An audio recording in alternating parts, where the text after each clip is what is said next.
আমি বিল জমা করবো না। বেটা তুই যদি কারেন্টের বিল জমা না করেছিস তো যতখানি কারেন্ট তুই ব্যবহার করেছিস ততখানি কারেন্ট হবে না, তোর পুঁকটিকে পানিতে ঘুষাব তৈরি করে নেবো। তাহলে রাখ ফোন, তাহলে আমার সাথে লিবি পাঙ্গা তো হয়ে যাবি নাঙ্গা। আবার ফোন মারানিরা গেলে জ্বালা শেষ নাই।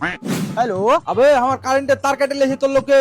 কারণ তুই আমার কারেন্ট চুরি করেছিস। তোর কারেন্ট আমি বোতলে ভরে লেছি নাকি বে? আবে তোর মাথা ঠিক আছে তো? আরে বাড়া কালুও তো চুরি করে ব্যবহার করে। হ্যাঁ তো কালো বিষ খেলে তুই বিষ খাবি? আর বাল ওই প্রচুর খাইতে পারে, ওই আমার লাগে বালও রাখবে না দেখিস। আবে ওরা বিহাতে পর্যন্ত জাফর দেয়নি শালা মুটা চোদা। আরে কেলা চোদা, এটা কথার কথা। কালো যদি ফ্যানে ঝুলে গলায় দড়ি দেয় তো তুইও দিবি নাকি বে? ঠিক আছে তুই জিজ্ঞেস করিস কয়টার সময় গলায় দড়ি দিবে। মারো মুঝে মারো। উঠে ফাইসা গেলু রে মারা। ও যদি 4টার সময় লটকাই তো হামও লটকে যাবো। নিশ্চয় না, নিচের তার কাটা আছে। মানে লেভারের কাজ করি তো 4টার সময় আমি বাড়ি চলে যাবো।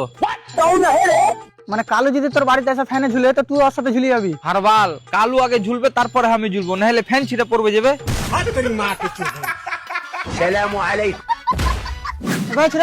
আর পুরো পায়খানা তো পুরো কারেন্ট করে দে, বুঝতে পারলি তো? জানে ও হাত তো বসলে পুকুরটা কারেন্ট করে।